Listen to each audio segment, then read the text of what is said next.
Ward number 38 के अंदर इकबाल जी के भतीजे सद्दाम है, वो निर्दलीय उम्मीदवार है, और उनके सामने कांग्रेस के जो नूर मोहम्मद है, वो लंबे समय से कांग्रेस के अंदर वो लगातार चुनाव जीतते आ रहे हैं।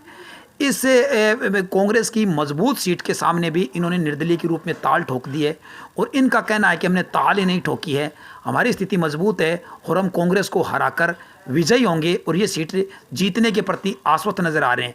इकबाल जी से जानने की कोशिश करते हैं। इकबाल जी, आपका भतीजा सद्दाम यहाँ पर उम्मीदवार है, सामने नूर मोहम्मद काफ़ी मजबूत है, तो आपको कैसे लगता है कि आप जीत सकते हैं? कि 25 सालों में इन्होंने कुछ भी कार्य नहीं किया, और इन्होंने क्या चुनाव के अंदर, चुनाव आने के टाइम में 15 दिन पहले इन्होंने हर आदमी के सामने हाथ जोड़ लेते हैं, पैर पकड़ लेते हैं, और यानी अपने हर प्रयास करते हैं, लेकिन कार्य के प्रति इनका कोई ध्यान नहीं है, ना कोई ये कार्य के प्रति कोई जागरूक है। कुछ गत दिनों में 6 महीने पहले जब गिनानी टूटी तो इन्होंने साफ साफ शब्दों में कह दिया था कि यह मेरा वार्ड नहीं है।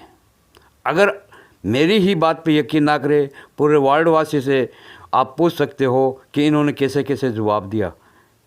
लेकिन उसके बावजूद भी, ये इतने मजबूत कैंडिडेट होने के बावजूद, हम इनके सामने एक ताल ठोका और इन्होंने हमें एक छोटा सा उम्मीदवार समझकर बोले कि कुछ नहीं है।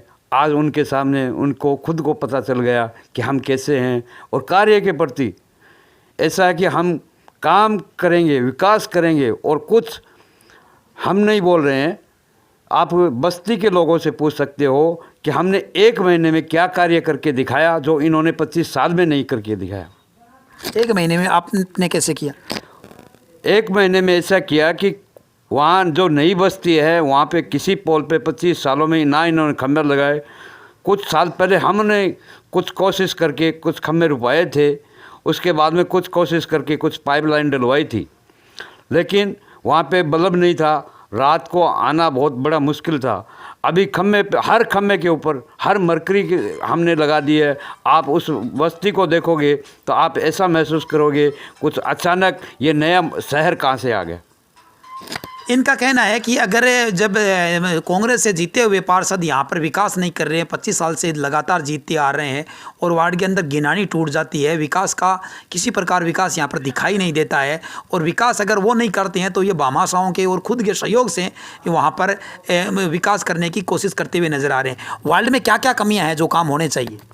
वार्ड में सब कमी है, ना लाइट है, ना पानी है, ना बिजली है, ना ये रोड है, कच्ची पूरा हर रास्ते से जाते हैं। तो अगर आप आराम ऐसे ही चलोगे तो बहुत बड़ी परेशानी से उधर सिटी की तरफ आओगे।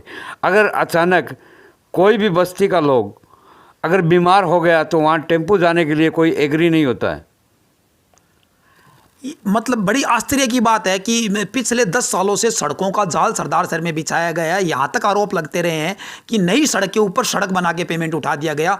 उसके बावजूद 38 नंबर में ऐसी बहुत सारी गलियाँ हैं जो कच्ची है, वहाँ सड़कें नहीं है, वहाँ ऑटो वाले जाने से इनकार कर देते हैं। उस बस्ती वाले लोगों को कोई भी सामान लाने के लिए सिर पर ढोना या रेडी गाड़ी के ऊपर लाने पर मजबूर हो रहे हैं, और गिनानी टूटने से आबादी है वो खतरे एक कगार पर है, और गिनानी टूटने से घरों में पानी घुसने की जो स्थिति है वो बार बार होती हुई दिखाई दे रही है। आपको क्या लगता है, आप जीत कर ये सब करवा पाएंगे? हम जीत के नहीं, हम ये भी आपको विश्वास दिलाते हैं कि अगर हम कुछ भगवान ने चाहा तो उल्टा भी हो गया, फिर उसके बावजूद आपको आने वाले 12 महीने के अंदर उस बस्ती का नक्शा बदल के दिखाएंगे। इनका कहना है कि हम जीतें या हारें लेकिन विकास के लिए वो करके रहेंगे। और आपको क्या लगता है कि अगर आप नहीं जीत पाते हैं तो कैसे कर पाएंगे? भामाशाह बहुत है, दूसरी हमारे कुछ बड़े बड़े नेता हैं उनसे अच्छा संपर्क है, जैसे बुढ़ानिया जी, जैसे बुढ़ानिया जी हैं, उनसे हमको उनके कोटे का हम कुछ बजट यहाँ सरदार शहर में लाकर उस बस्ती में लगाएंगे। बुढ़ानिया जी विधायक कोटे का बजट आपको नहीं दे सकते। आपको अगर बजट लेके आना है तो या तो आप सांसद कोटे से लेके आएँ, या राज्यसभा सांसद है, कोई भी राज्यसभा सांसद है राजस्थान का, वो बजट दे सकता है। तो चूरू जिले का जो सांसद है उससे भी हम कोशिश करके लेके हैं। मैं कोई पार्टी का कोई सदस्य नहीं हूँ, मैं निर्दलीय हूँ, मैं किधर भी जा सकता हूँ, मैं किसी से भी काम लेके आ सकता हूँ।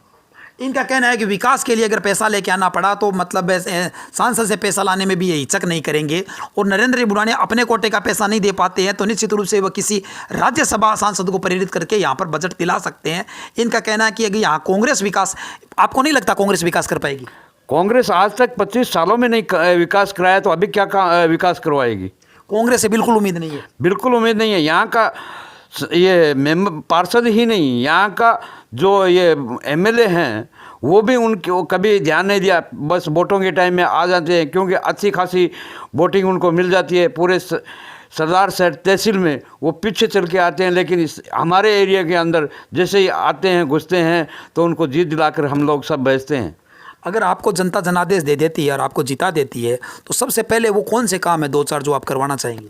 सबसे पहले मेरा काम यही है कि पहले पानी, फिर बाद में आम रास्ता, जिससे किसी को तकलीफ़ ना हो। रात को अगर कोई बीमार हो जाए तो गाड़ी को टेम्पो वाले भी आराम से जा सकते हैं। अभी टेम्पो वाले इनकार कर देते हैं।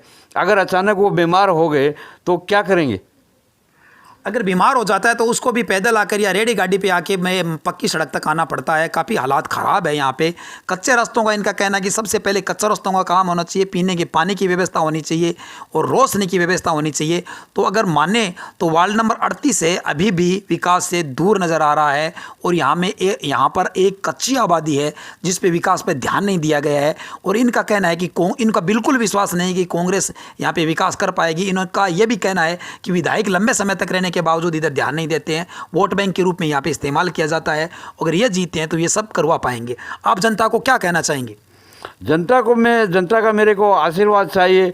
अगर जनता चाहिए तो मेरे को नगर पालिका भेजेगी, अगर जनता नहीं चाहिए तो वो मेरे को यहाँ रखेगी। लेकिन मैं जनता को ये आश्वासन देता हूँ कि आने वाले 12 महीने के अंदर मेरे को आप भेजें या ना भेजें, लेकिन विकास की नदियाँ बहा दूँगा।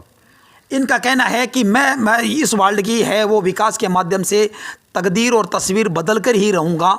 जनता की मर्जी है वो इन्हें वोट दे या न दे, लेकिन वो जनता के साथ रहेंगे, विकास की लड़ाई लड़ेंगे और संघर्ष करेंगे। अगर कांग्रेस नहीं करती है तो ये राज्यसभा सांसद और सांसद कोटे से भी पैसे लाकर यहाँ की तस्वीर और तकदीर बदलने की कोशिश करेंगे। अगला रास्ता इनके पास भामाशाहों का है, उनके माध्यम से भी ये चाहते हैं कि कुछ विकास हो पाए। लेकिन इस प्रकार के मुद्दों को लेकर जो इकबाल खां है वो मैदान में है। अपने भतीजे सद्दाम को इन्होंने उम्मीदवार बनाया हुआ है, और अब देखना यह है कि जनता इन पर कितना विश्वास जताती है और 26 साल में जो विकास हुआ उससे संतुष्ट है या फिर चाहती है कि उम्मीदवार बदला जाए और मौका निर्दलीय को दिया जाए। यह फैसला जनता को 28 जनवरी को करना है।